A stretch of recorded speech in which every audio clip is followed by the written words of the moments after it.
The events of June 30th, 1934, marked a crucial juncture in the consolidation of Adolf Hitler's power in Nazi Germany.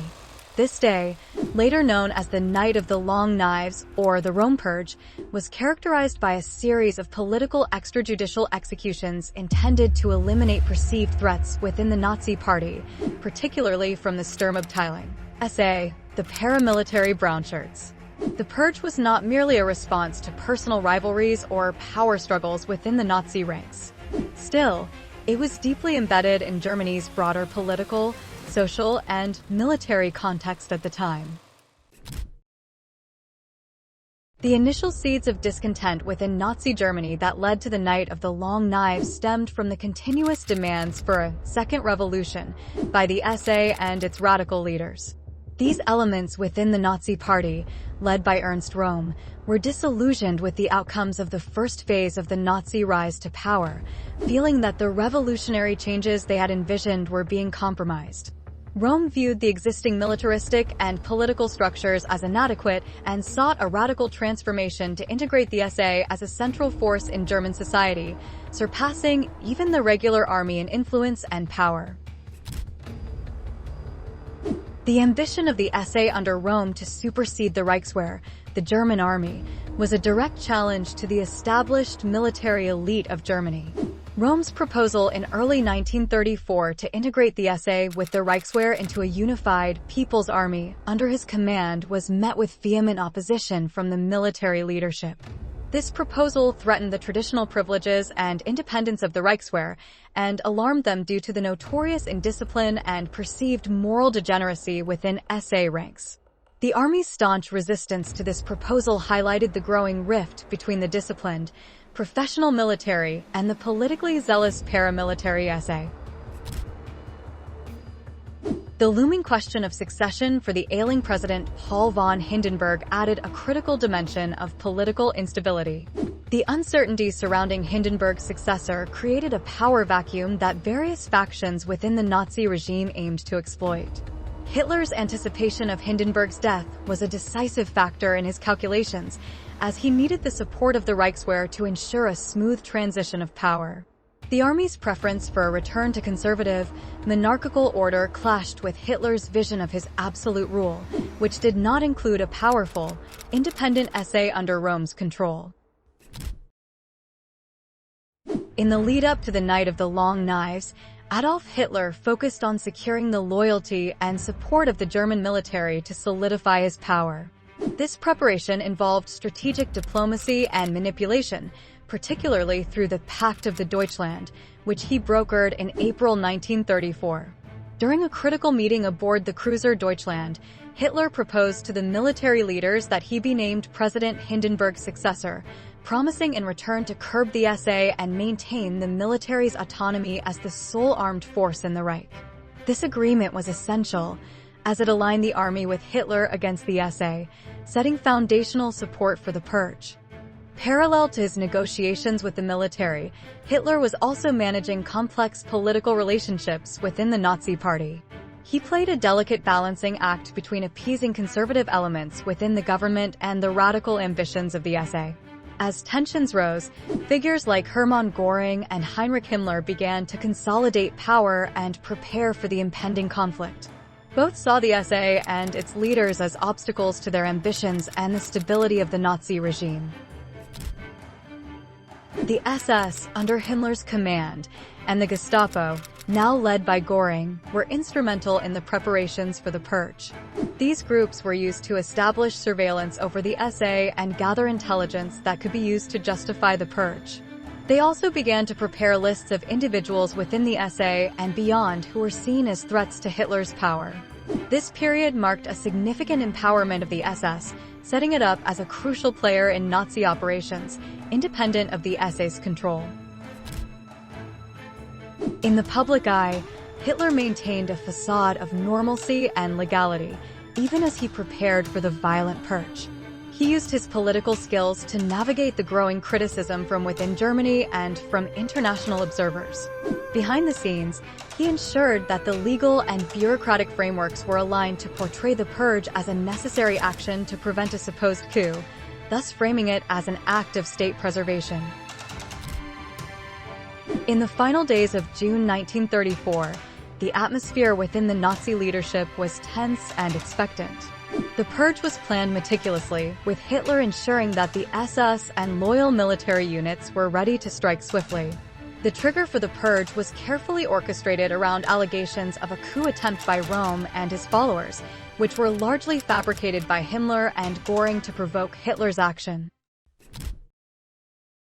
In the months leading up to June 1934, several critical events catalyzed the atmosphere of tension that would culminate in the Night of the Long Knives. One significant event was a bold public speech by Vice-Chancellor Franz von Papen at the University of Marburg, which criticized the violent excesses of the Nazi regime and called for an end to the ongoing repression. This speech, drafted with the help of conservative advisors, directly challenged the narratives propagated by Hitler and his inner circle and was seen as a rallying cry for conservative forces within Germany who were uneasy with the direction of the Nazi government. Hitler's response to the growing criticism and the potential threat it posed to his control was to tighten his grip on power. The speech exacerbated the fears within the Nazi leadership that their revolutionary momentum was at risk of being curtailed by conservative forces. Moreover, Hitler was informed of alleged plots and preparations for a coup by the SA under Ernst Röhm's leadership, which, although largely exaggerated or fabricated, served as a pretext for action. These reports were instrumental in convincing Hitler that swift and decisive action was necessary. A pivotal moment occurred in the final meetings between Hitler and his top commanders, as well as in secretive discussions with other top Nazi officials like Himmler and Göring. During these meetings, strategies were laid out not only to address the immediate threats from Röhm and the SA, but also to reinforce Hitler's ultimate authority over the Nazi Party and the German state. The perceived betrayal by Röhm, who had once been a close ally of Hitler, added a personal dimension to the political calculations. The actual trigger for the purge was a complex interplay of misinformation, personal vendettas, and political maneuvering. Göring and Himmler played crucial roles by fabricating evidence of a coup and planning the operation's logistics against the SA. Their actions were motivated by a desire to consolidate their power within the party and to eliminate Röhm, who had become an inconvenient rival. The Night of the Long Knives began under the cover of darkness and was marked by a series of arrests and executions carried out by SS units loyal to Hitler.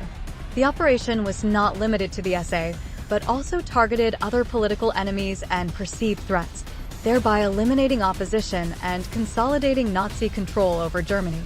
This purge not only removed potential rivals, but also demonstrated the lengths to which Hitler would go to maintain control, setting a chilling precedent for the brutality of Nazi governance.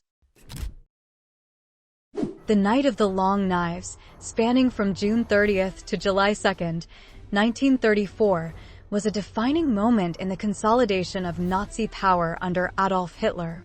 In a swift and brutal series of actions, the SS, acting on Hitler's orders, arrested and executed scores of SA leaders, along with other political adversaries perceived as threats to Hitler's supremacy. The purge was precipitated by Hitler's belief, fueled by Heinrich Himmler and Hermann Göring, that the SA under Ernst Rohm was planning a coup to overthrow him. The SS, led by Himmler, and the Gestapo under Göring's command, were instrumental in carrying out the purge. They targeted not only SA leaders like Röhm and his followers, but also former chancellors, conservative critics, and others who had fallen out of favor. Notably, figures such as General Kurt von Schleicher, a former chancellor, and Gregor Strasser, a former Nazi leader, were assassinated. The purge extended beyond the SA, aiming to eliminate potential sources of opposition. Ernst Rohm, the chief of staff of the SA, was arrested and later executed. The purge effectively decapitated the SA's leadership, drastically reducing its power and bringing the organization firmly under Hitler's control. This action reassured the army and conservative elites in Germany that the SA would not replace the traditional military establishment, securing their support for Hitler.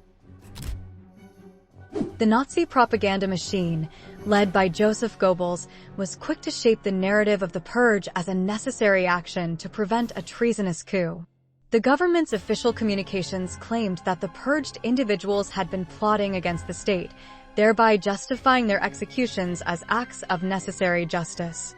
Despite its dubious veracity, this narrative was disseminated widely to pacify public outcry and stabilize the regime. Following the purge, the Nazi government moved quickly to legalize the actions taken during the Night of the Long Knives. Hitler addressed the Reichstag, framing the purge as a preemptive strike against traitors, thereby positioning himself as the savior of the German nation. This legal endorsement helped to quell legal and ethical concerns about extrajudicial killings. The Night of the Long Knives marked a crucial turning point in Nazi Germany. It eliminated potential rivals and demonstrated the lengths to which Hitler would go to maintain control, solidifying his dictatorial power and aligning the state apparatus more closely with his ideological goals. The purge silenced opposition, instilled fear, and showcased the brutal efficiency of Hitler's shadowy police forces, setting the stage for the totalitarian regime that would lead Germany into World War II and the Holocaust. The Night of the Long Knives stands as a pivotal moment in the history of Nazi Germany, marking a decisive turn towards absolute totalitarian control under Adolf Hitler. This event was not merely a purge of the SA, but a broader campaign to eliminate all potential threats to Hitler's power, including those within his party and beyond. The purge solidified Hitler's control over the Nazi Party and the German state, aligning all instruments of power firmly under his command. The consequences of the purge extended well beyond the immediate impacts on the SA and the individuals targeted. It was a demonstration of Hitler's willingness to use brutal violence to achieve political ends, setting a precedent for the ruthless suppression of opposition during the Nazi regime. The event effectively intimidated both potential rivals and the general populace, contributing to the consolidation of a regime that would perpetrate some of the worst atrocities in human history. Moreover, the Night of the Long Knives had significant implications for the power structure within the Third Reich. By appeasing the army and eliminating the SA's leadership, Hitler ensured the loyalty of the military's command structure, which was essential for his plans for expansion and war. It also facilitated the rise of the SS as a major force in Nazi Germany under Himmler's leadership, which would later play a central role in the Holocaust. The purge also had profound moral and ethical implications for Germany. It was a clear signal that the Nazi regime would govern without regard to law or morality, using murder as a political tool. This set the stage for the lawless and inhumane policies that followed, including the systematic genocide during the Holocaust. In conclusion, the Night of the Long Knives was a crucial act in establishing Hitler's dictatorship. It was a chilling display of political violence used to secure absolute power, illustrating the dangers of totalitarianism and the extreme consequences of political systems that permit such unchecked authority.